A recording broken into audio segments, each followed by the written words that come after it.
Nobody has any idea how the world works until they plug into a group. And the group has its stories that it tells about how the world works. Every group has its model of what a hero is Yeah. and this set of beliefs a hero has. And once we've plugged into that group, we orient ourselves towards becoming that Yes. person. And cults are interesting because cults are like, all human groups are kind of cults, but looser. So Yeah. every human group is a status game in the sense that it's a group of people who believe the same things, and there's sort of rules for being part of that group.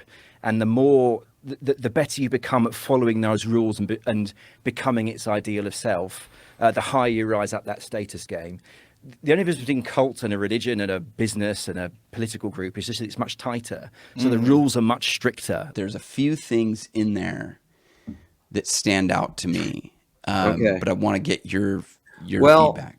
Well, I mean, what it makes me think of, I don't know, did you hear the live stream where I read this section and posted the video from Alan Moore where he talks about cults? It's on magic and cults. Okay, so I want to read part of this. Can I read part of this? There is some confusion as to what magic actually is. I think this can be cleared up if you just look at the very earliest descriptions of magic. Magic in the earliest form is often referred to as, quote, the art. I believe this is completely literal. I believe that magic is art, and that art, whether it be writing, music, sculpture, or any other form, is literally magic. Art is, like magic, the science of manipulating symbols, words, or images to achieve changes in consciousness. The very language of magic seems to be talking as much about writing or art as it is about supernatural events. A grimoire, for example, the book of spells, is simply a fancy way of saying grammar. Indeed, to cast a spell is simply to spell, to manipulate words, to change people's consciousness. And I believe that this is why an artist or a writer is the closest thing in the contemporary world you are likely to see to a shaman. I believe, now this is the part that it made me think of. I believe that all culture must have arisen from cult. Originally, all the facets of our culture, whether they be in the arts or the sciences, were the provinces of the shaman. The fact that in present times that this magical power has degenerated to the level of cheap entertainment and manipulation is, I think, a tragedy. At the moment, people who are using shamanism and magic to shape our culture are advertisers. Rather than trying to wake people up, their shamanism is used as an opiate to tranquilize people, to make people more manipulable. Their magic box of television set and their magic words, their jingles, can cause everybody in the country to be thinking the same words and to have the same banal thoughts at the exact same moment. And I mean, he goes on. It's longer, but it's very tied to. I was talking to somebody recently about this too. People just don't understand this. People think they understand things because they're familiar with them, which is my favorite quote from George MacDonald and Lilith. Because so you think magic or cult is this other thing. Everything's magic. Like you think 500 years ago, you take this and show this screen to someone, what we're doing right now, they'd think this isn't magic. It is magic. Of course it's magic. Right. And everything, culture and cult, they're tied. Yeah. It's just a group story. It's a group narrative, but it's deeper than even a story because it's all arisen from folk, which I did a live stream on this Tom Waits quote about folk. Everything is folk. Everything.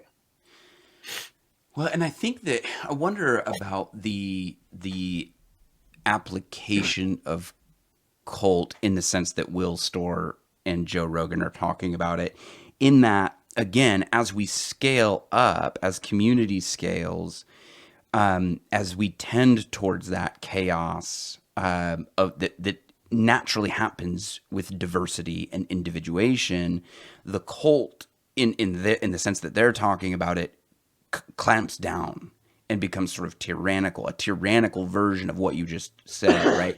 And that's like what advertisers are doing. It's like, you buy our thing. You must buy our thing. Buy the thing. They're manipulating their cult magic. Right. And so there is that sense of, in a way, it may be a perversion of culture into a type of cult like that. Like okay, they're talking. So can I lay this out? So, like, I think this is very true. Peugeot and Richard Rowland have been talking about this recently, but this is very true.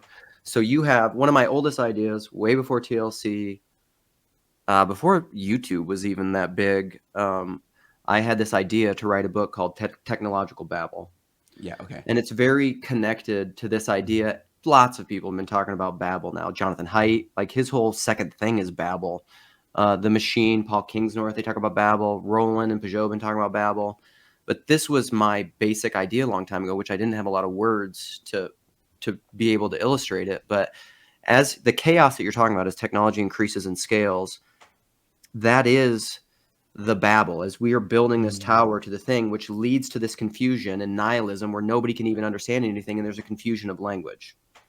Like, what does anything mean? Meaning crisis, Babel. It's all connected. Right. It's the same thing. The opposite of that is Pentecost. Yeah. Where you have a confusion, everybody speaking different languages, but everybody understands one another. Right. It's a revelation of meaning amidst diversity. It's not one language. Everybody's speaking different languages. Yep. But you can hear each other. That's personalist understanding. That's what that is. Well, and it's the Spirit of God that unites that moment. Christ in you. Christ and in it's me. the Spirit of God that maintains the individual, the individuation. Yeah. Like without, that's what a cult would come in and wipe out your individuation, wipe out who you are individually for the sake of control and sort of peace, you know. Yes. But Identical replicationism, which churches do sometimes. Right. That's what confessions do, everyone. But I think exactly. I think that we're seeing exactly what you're like. There is this sort of new Babel, but is there also a type of Pentecost, like where the Spirit of God, again, is the only, and I'll say person, right? And I'm very clear that the Spirit of God is not a force, but a person able to bring about that type of unity in amongst the diversity. Like you just said, preserving their language. Everyone is hearing it in their own, and it's also important that it's their mother language, their native language. That's rehoming them, even though they were sojourners, even though they were on a journey. They reconnected back to that which is home. The Jonathan Peugeot episode where they were talking about horror, that horror in its fully fleshed out form is a perversion of reality, so much so you don't know what's home and what's, not, what's familiar and what's foe, what's up, what's down. Like, is this even real? It's not just, oh, the spooky thing jumped out of the closet. It's, I've been completely dislocated from my sense of reality or my sense of self. And yet here they are hearing, what are they hearing? The great works of God. They're hearing about the great works of God in their own language, in their native mother language. Yeah. I have a question for you. So I've heard recently, I don't know if this is Google Translate now or whatever it is, but there are phones that are capable of, you can just talk to someone in a different language and it translates it automatically. But is that a technological attempt at Pentecost?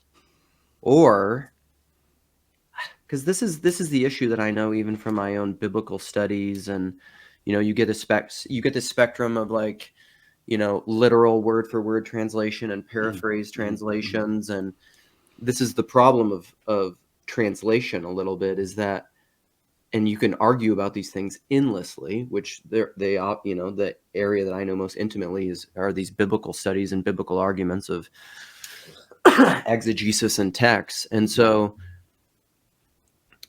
because that's the thing, is the meaning in the translation. I don't know. It's such a hard issue, because a friend of mine said, there's some Italian saying, this Russian guy from my church actually said, and it's some Italian saying where it's like an idiom in Italy, but it's like all translators are liars.